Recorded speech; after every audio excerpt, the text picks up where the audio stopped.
umur, daerah, jejak waktu, pengabdian, bahkan sampai se ekstrim semuanya lulusin aja. Nah itu yang kita akan kaji ya.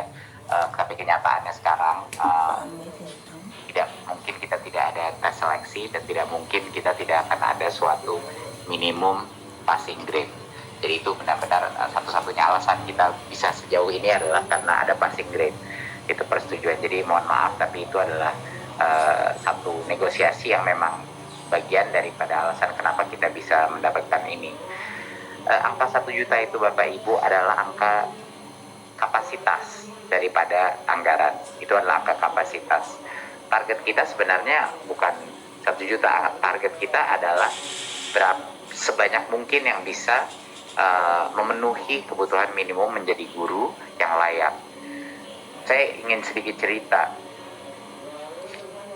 Saya menyuruh tim saya untuk memprioritaskan program guru honorer ini pada tahun 2020 di pertengahan. Itulah saat kita mulai gencar untuk memprioritaskan ini. Dan kami melakukan itu bukan karena ada tekanan politik.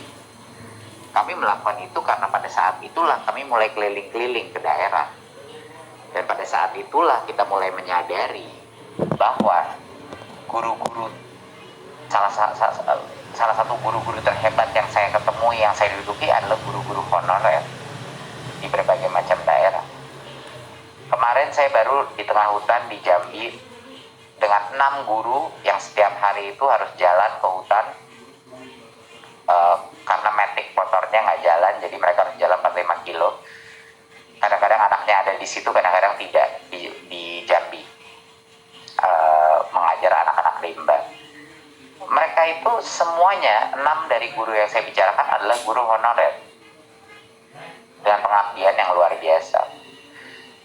Jadi saya ingin sedikit curhat kepada Komisi 10 bahwa alasan kenapa ini penting untuk Kemendikbudristek adalah kita menyadari ada mutiara-mutiara di dalam guru-guru honorer kita yang sekarang tidak menerima layak, yang sangat layak mendapatkan upah yang setara dengan PNS. Bahkan banyak dari guru-guru honorer kita yang ternyata menjadi guru penggerak, bahkan menjadi calon pemimpin. Jadi kita mendorong ini untuk memastikan bahwa kesejahteraan dan kelayakan itu dua-duanya terpenuhi. Jadi kami menjadikan ini prioritas utama pada saat itu. Guru-guru honorer yang saya ketemu di daerah banyak yang luar biasa, sangat luar biasa, mengharukan saya, memotivasi saya, dan pengabdian mereka nggak semuanya, memang benar, nggak semuanya bisa diukur dengan tes. Itu saya sangat setuju, nggak semuanya bisa diukur. Tapi kita punya keterbatasan terhadap instrumen yang bisa kita pilih pada saat ini, agar mereka juga, kita bisa mengejar kesejahteraan mereka. Jadinya, untuk itu sekali lagi, saya ingin memperjelaskan 2 hal. Pertama, Kemendikbudristek mengambil posisi secara garis besar sama dengan Komisi 10, di mana kita harus perjuangkan afirmasi bagi kelompok-kelompok tertentu di guru honorer. Jadi itu akan kami coba, walaupun itu bukan, terima kasih, walaupun itu bukan sepenuhnya keputusan Kemendikbudristek, tapi kami akan perjuangkan Bapak Ibu. Itu janji saya, ya. Untuk yang kedua adalah, tapi beberapa hal yang harus diklarifikasi. Satu adalah mengenai tes. Kita juga, saya cukup kaget waktu mendengar bahwa banyak sekali guru honorer bilang tes tryout-nya tidak sama. Saya nggak tahu mungkin pengalaman dari mana bocoran itu biasa diberikan. Tapi waktu saya melihat, saya berbicara sama Mas Iwan, kenapa berbeda? Oh, maksudnya yang berbeda itu bukan, waktu saya ngomong, mereka mengira akan diberikan jawabannya. Jadi pertanyaan yang sama. Nah itu yang mohon anggota Komisi 10 bisa membantu sosialisasi bahwa ini adalah tes serius, bukan tes yang akan kita berikan jawabannya. Yang tryout-nya itu adalah tes untuk formatnya seperti itu. Ya jelas pertanyaannya akan berbeda. Atau enggak itu akan sama kayak dulu di UN ada keluar-keluar bocoran gelap, ujian sama aja. Itu bukannya kita tidak akan mengakses kemampuan. Jadi mohon maaf, tapi mohon dibantu sama Komisi 10 klarifikasi bahwa tesnya itu yang diberikan tryout adalah kisi-kisi. Seperti ini loh contohnya gitu. Lalu jelas akan ada pertanyaan yang berbeda. Kalau pertanyaan yang sama ya itu bukan namanya evaluasi. Nah itu mohon diperkenalkan. Bukan topiknya, bukan kompetensinya berbeda, enggak. Tapi pertanyaannya harus berbeda. Tapi kita latihan soal dan lain-lain akan kita kembangkan. Belum sempurna pelatihan kita. Udah jelas belum sempurna. Nah ini pertama kali kita melakukan seperti ini dan terus kita akan menyempurnakan proses dan logistik dan lain-lain di setiap tahap gitu. Mungkin Mas Iwan ingin sedikit mengekspansi dari prosesnya, silakan. Ya, terima kasih Mas Menteri. Mungkin merespon tadi ada beberapa tanggapan atau pertanyaan terkait dengan pelaksanaan tes. Ada satu konteks yang mungkin bisa saya share juga. Ketika kita persiapan dan akhirnya melaksanakan itu suasananya kan COVID sangat luar biasa. Itu PPKM sampai Jawa Bali waktu itu level 4. Nah karena itu dan Satgas kemudian meminta pelaksanaan ini harus ada tes antigen atau PCR, dan awalnya itu adalah biaya mandiri. Nah kita melakukan lobby pada Satgas dan alhamdulillah dapat bantuan.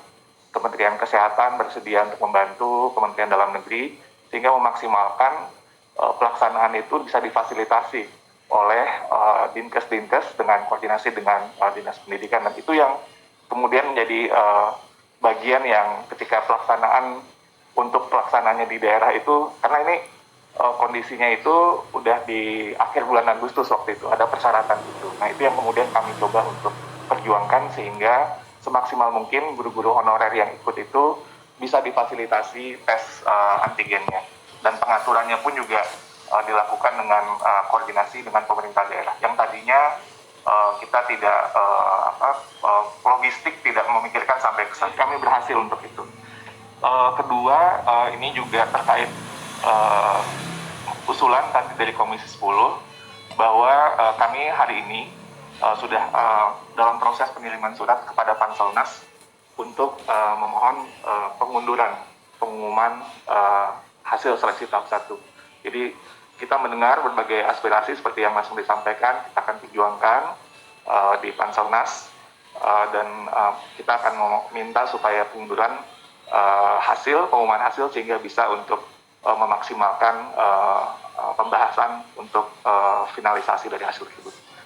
Itu saja Mas Menteri, terima kasih. Assalamualaikum warahmatullahi wabarakatuh. Jadi terima kasih Mas Iwan. Berarti jawaban dari Komisi 10 dari pertanyaan dari Komisi 10 mengenai mohon agar bisa menunda itu sudah kami laksanakan perizinan untuk penundaan tersebut kepada Pansel ya. Kita tunggu jawabannya gitu. Dan diskusinya saya dan Mas Iwan intensif dengan Pansel ini untuk melihat apakah ada jalan tengah yang bisa kita tempuh gitu. Jadi esensinya itu sekarang prinsip dasar dan posisi Kemendikbudristek ya.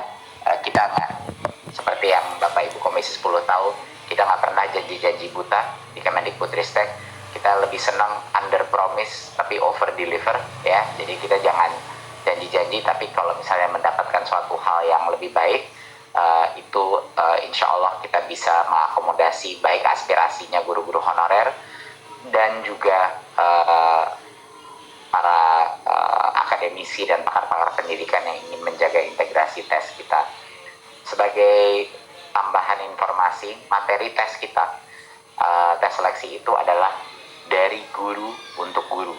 Yang buat itu guru, ya, yang menentukan juga passing grade-nya, yang menentukan format pertanyaannya adalah guru, dan tentunya juga didukung dengan dosen dan praktisi dan ahli-ahli psikometrika, tapi terutama guru itu. Jadinya itu benar-benar tes yang mengukur pengetahuan minimal, bukan mengukur di luar itu sebenarnya pengetahuan minimal. Jadi sekedar tambahan saja. Saya rasa sekian, mohon doa restunya dari Komisi 10 agar perjuangan kita terjawab. Terima kasih sekali lagi. Wassalamualaikum warahmatullahi wabarakatuh.